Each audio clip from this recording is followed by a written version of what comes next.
আজ থেকে লোকসভায় দলকে নেতৃত্ব দিচ্ছেন অভিষেক বন্দ্যোপাধ্যায়। ঠিক এই জায়গা থেকে দুটো খুব গুরুত্বপূর্ণ ফ্যাক্টর উঠে এসছে। একদিকে এসআইআর নিয়ে সংসদে আলোচনা করতে হবে, এই দাবি করছেন অভিষেক বন্দ্যোপাধ্যায়, এবং এই দাবিকে সামনে রেখেই আরও বিরোধী জোট যখন তিনি এককাট্টা করছেন, তার পাশাপাশি আজ যখন অন্যান্য সাংসদদের সঙ্গে কথা বলেছেন অভিষেক বন্দ্যোপাধ্যায়, সেখানে কিন্তু কল্যাণ বন্দ্যোপাধ্যায়কে দেখা যায়নি।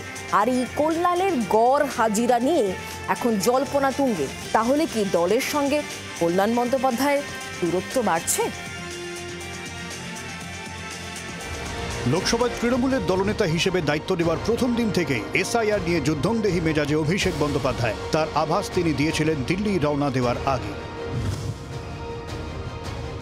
এখন ইলেকশন কমিশনকে কাজে লাগিয়ে যাতে বাংলার প্রকৃত বাঙালিরা, বাংলা ভাষায় যারা কথা বলে, যারা বাংলায় থাকে, তারা ভোটাধিকার প্রয়োগ করতে না পারে, প্রকৃত ভোটার যারা, তাদের ভোটের অধিকার কেড়ে নেওয়ার জন্য ইলেকশন কমিশন নির্লজ্জ ভূমিকায় নেমেছে।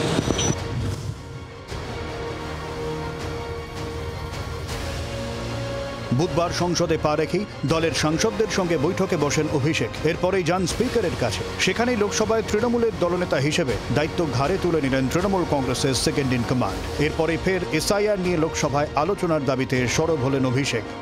আমরা স্পিকারকে বলেছি যে আমরা চাই হাউস চলুক এবং এসআইআর নিয়ে আমরা ডিসকাশন দাবি করেছি। আমাদের এমপিরা গত 3 দিন ধরে, ইনফ্যাক্ট 4-5 দিন হয়ে গেল, 3 দিনের বেশি হয়ে গেছে, কন্টিনিউয়াস অ্যাডজার্নমেন্ট মোশন দিয়েছে, আলোচনা চেয়েছে। কেন্দ্রীয় সরকার অ্যালাউ করছে না। স্পিকারকে বলেছি আপনি দরকার হলে সরকারের সাথে কথা বলে এসআইআর নিয়ে আলোচনা দিন। সরকারের যদি লোকানোর কিছু না থাকে আর সরকার যদি ভয় না পায়, তাহলে আলোচনা কেন আপনারা এড়িয়ে যাচ্ছেন?